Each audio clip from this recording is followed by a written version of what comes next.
So a common question I get is, what's the best lens I should get for YouTube videos? Well, the answer is, it really depends. In this video, what I thought I would do is, I would kind of run through all the lenses I have to show you what the difference looks like, and then kind of give you my recommendation, but then it'll allow you to make a decision for yourself among all the lenses I show you. And after I review the lenses, make sure you stick around to the end because I'm going to give you a tip that could save you a ton of money. Hey there, I'm Kevin Kolbe, and I love to help people like you share your passion and make an impact in the world with online video and marketing. If that sounds like something you're interested in, hit that subscribe button. There are different lenses that will do different things in different scenarios, and you have to take a lot of things into play, like the f-stop, meaning how much light can come in, and whether it's a fast lens or not. But still, you need to think about budgets and what are you going to use it for. Let's run through the lenses I have, and you can kind of see the difference. So one thing about the test is I'm going to leave the camera in the exact same position, the same lighting, so you can just see how each one reacts. All right? Let's go. So let's start the test off with the lens that I'm using right now. This is the Canon 22mm lens. It's also referred to as one of their M lens series, so it's made for the EOS M cameras like the M50 that I'm shooting this on. Also means that it just fits directly on, you don't need an adapter. So if you notice right now, I don't know, just a few feet away from the camera. It gives you a nice bokeh. It's a really nice lens, and I'll be honest, I don't use it probably as much as I should. It is not a zoom lens, it's a fixed lens, which means that if you want to zoom, you got to do this. Next up, one of my favorite lenses is the Sigma 16mm lens. Again, this is a fixed lens, meaning it's not a zoom lens. Now, here's what's interesting about this. It's not part of Canon's line, but you don't need an adapter to fit just right onto the M50. It also has an f-stop of 1.4, which is a nice low light. You get some good bokeh. If you notice, it gives you a little wider look, and I'm trying to stand in the exact same spot. So this is the Sigma 16mm lens. So, can you see me? This is the Canon M50, it's the nifty 50. Now, before you write this off because dang, you're so close, I'm standing in the exact same spot that I was for a couple of the other lenses just to show you. But to get the length, the nice focal length, I'd have to back way back here. Now, I could move the camera, obviously. But this is a great lens for really just bringing the picture in. Now, it's going to give you great bokeh as well. If you notice, as the Canon M50 is focusing on my face, the autofocus is amazing, how it just immediately blurred the background. This wouldn't be the type shot I would use for this. I'm actually using my Rode NTG, my Rode Video Mic NTG on the camera. So, and I've got it attached to a big boom arm. So to use this lens, you probably want to go to a mic on somebody or a boom over. But again, this shows you what the nifty 50 looks like. By the way, since this is a lot of lenses we're covering, I'll put a link down in the description to all the ones I have so you can check them out individually. Let's get back to the lens video lens.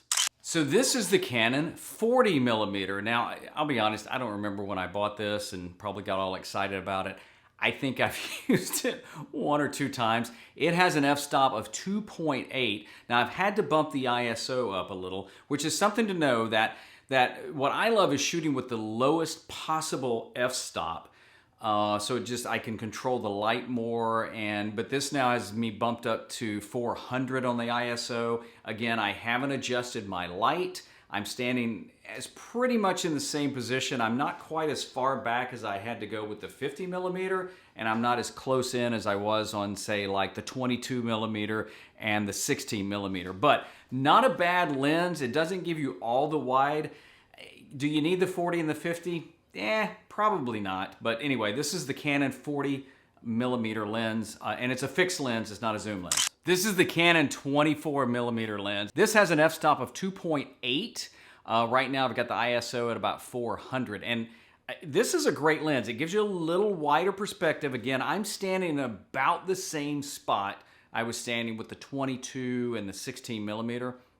This is a really good lens. It's a little wider, so think about that. And again, some of these you need to adjust a little here or there, but anyway, this is the 24mm lens, the Canon lens. This is my Canon 24-70. Now look, there's different versions of these. There's a more expensive version. There's also a Sigma 24-70. It's a bigger lens. This is not a big lens at all. And right now I've got it zoomed all the way out. I'm standing in about the same position. The lowest f-stop it goes is 4.0. I've had to bump the ISO up to about 800. But I gotta tell you, I love this lens. And if I do this, now I'm zoomed all the way in. Hello, how are you? So you have a lot more flexibility with this. I use this a lot for client work or just videos that I'm working on that I want to be able to control the angle more, zoom in and out more. I have used this for my live streaming. I've stopped doing that because it only goes down to 4.0 and it's a little too dark. It needs more light. But again, a solid lens, the 24-70mm Canon lens. So here's one of my other favorite ones. It's the Canon 10-18mm lens, also referred to as a vlogging lens. It was either this one or the 24mm that was one of my first lenses I bought when I finally got into a digital camera. And if you notice right now, I'm zoomed, I believe, all the way out. Let me zoom.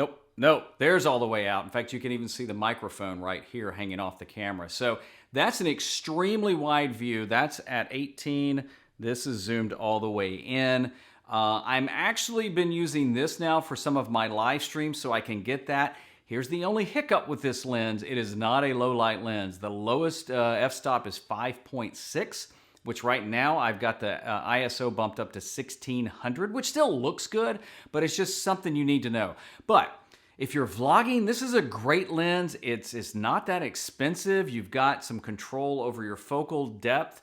Doesn't give you much bokeh at all, but it's a cool lens. This is the 10-18mm lens Canon. All right, so this is the Canon 15-45mm lens, also referred to as a kit lens. There's a lot of debate. You'll hear guys say, don't buy kit lenses, they're horrible. Here's the thing, if you can get a good deal and it comes with the 15-45 lens, get it. Now, I wouldn't recommend buying the 15-45 lens by itself. It's a good lens. It is not a fantastic lens.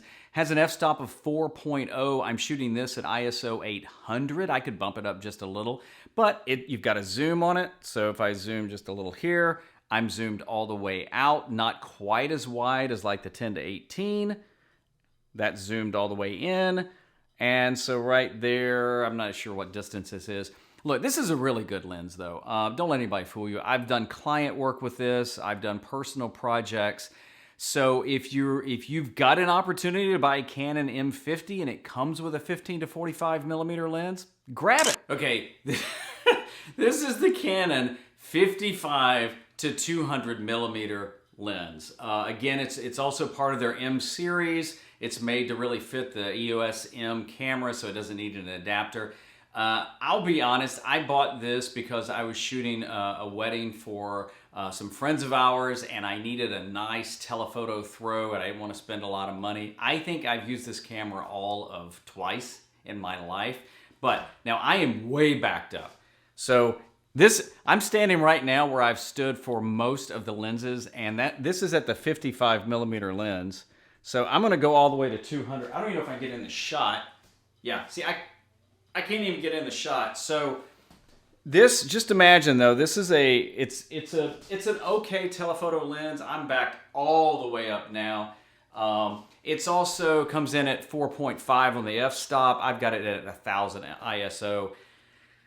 You know, I don't know that I can recommend this lens, but this will show you kind of what a 55-200mm looks like. Something else to consider about the lens you get, and all of these lenses have it, is they all have autofocus and most of them have stabilization. I always keep the autofocus on because the face tracking autofocus on the Canon M50 is just amazing. And I also leave stabilization on if the lens comes with that, because it just gives you a little bit more stability when you're shooting, especially if you're going handheld. It'll never be gimbal-like, but it's a nice little addition. Here's a tip I'll share. If you're not sure what lens you want, rather than pay for it and get it and then think, oh, dang it, I don't like that at all, maybe rent it.